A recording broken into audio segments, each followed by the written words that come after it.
BJP प्रमुख JP Nadda के काफिले पर हमले के मामले में गृह मंत्रालय एक्शन मोड में। गृह मंत्रालय ने बंगाल के 2 शीर्ष अफसरों को किया तलब। नड्डा ने तृणमूल कांग्रेस के कार्यकर्ताओं को ठहराया जिम्मेदार। पश्चिम बंगाल में बीजेपी नेताओं पर पत्थरबाजी को ममता ने बताया बीजेपी की नौटंकी। ममता का तंज, कभी गृह मंत्री आते हैं, कभी चड्डा। नड्डा कार्यकर्ताओं से नौटंकी करवाते हैं। पश्चिम बंगाल की राजनीति चरम पर। जेपी नड्डा पर हमले के बाद बौखलाई बीजेपी। बीजेपी के नेता सायंतनु बसु ने दिया जवाब, तुम 1 मारोगे तो हम 4 मारेंगे।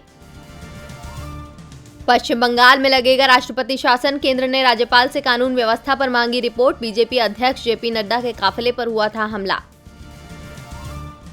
3 नए कृषि कानूनों के खिलाफ अन्नदाताओं का प्रदर्शन जारी। सिंघू बॉर्डर की रेड लाइट पर बैठे अन्नदाताओं पर एफआईआर दर्ज। दिल्ली पुलिस ने लगाई महामारी एक्ट की धाराएं। केंद्र के कृषि कानूनों के खिलाफ अन्नदाताओं का आंदोलन। पंजाब के विभिन्न क्षेत्रों के 30,000 अन्नदाताओं का जत्था हुआ रवाना। बीजेपी भी अन्नदाताओं को समझाने के लिए अब देश भर में करेगी 700 प्रेस कॉन्फ्रेंस। अन्नदाताओं के समर्थन में उतरे अभिनेता धर्मेंद्र ने एक बार फिर अन्नदाताओं के समर्थन में किया ट्वीट। कहा, उनका कष्ट देखा नहीं जाता, जल्द कुछ करे सरकार। चारा घोटाले के मामलों में आरजेडी प्रमुख लालू प्रसाद यादव की जमानत पर फैसला टला। 6 हफ्ते बाद होगी सुनवाई। लालू यादव की जमानत का सीबीआई ने किया विरोध।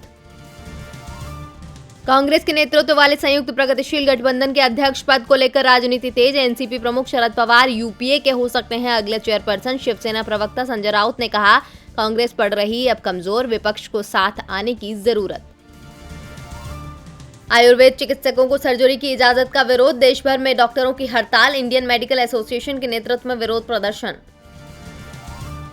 अमेरिकी राजनीति में बदलाव के लिए टाइम मैगजीन ने बाइडेन कमला को पर्सन ऑफ द ईयर चुना। दोनों की फोटो के साथ लिखा, चेंजिंग अमेरिका स्टोरी, यानी बदलते अमेरिका की कहानी।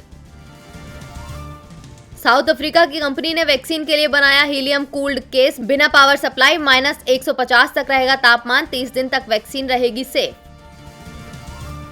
लद्दाख में तनाव के दौरान सेना ने बदली रणनीति। चीन और पाकिस्तान दोनों मोर्चों पर तैयारी की। नॉर्दर्न बॉर्डर यानी चीन सीमा के लिए बनाई गई है एक माउंटेन स्ट्राइक कोर। अफ्रीकी देश मोरक्को भी देगा इजरायल को मान्यता। पूर्ण राजनयिक संबंध करेगा स्थापित। अमेरिका के राष्ट्रपति डोनाल्ड ट्रंप ने बताया, ऐतिहासिक कदम। 6 महीने में इजरायल को मान्यता देने वाला चौथा देश बना मोरक्को। यूएई, बहरीन और सूडान ने भी दी है इजरायल को मान्यता।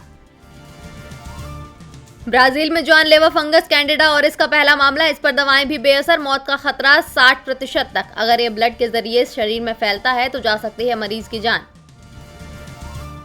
यूरोपीय मांग में उछाल के चलते नवंबर में भारत का सोया खली निर्यात 2.5 गुना बढ़कर पहुंचा 2 लाख टन पर। 1 साल पहले की समान अवधि में था 82,000 टन। नवंबर में फ्रांस और बेल्जियम भारतीय सोया खली के रहे प्रमुख खरीदार। भारत में बेचे जा रहे ब्रांडेड शहद में मिलावट की रिपोर्ट पर सीसीपीए ने दिखाई सख्ती। एफएसएसएआई को उचित कार्रवाई करने के दिए निर्देश। कंपनी ने रिपोर्ट में किए गए दावों को किया खारिज।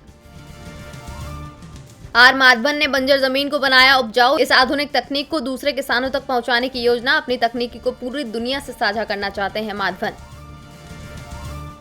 अनुष्का विराट की शादी को 3 साल हुए पूरे। विराट कोहली ने खास तस्वीर के साथ अभिनेत्री को दी सालगिरह की बधाई। 11 दिसंबर 2017 को विराट कोहली ने अनुष्का के साथ लिए थे फेरे।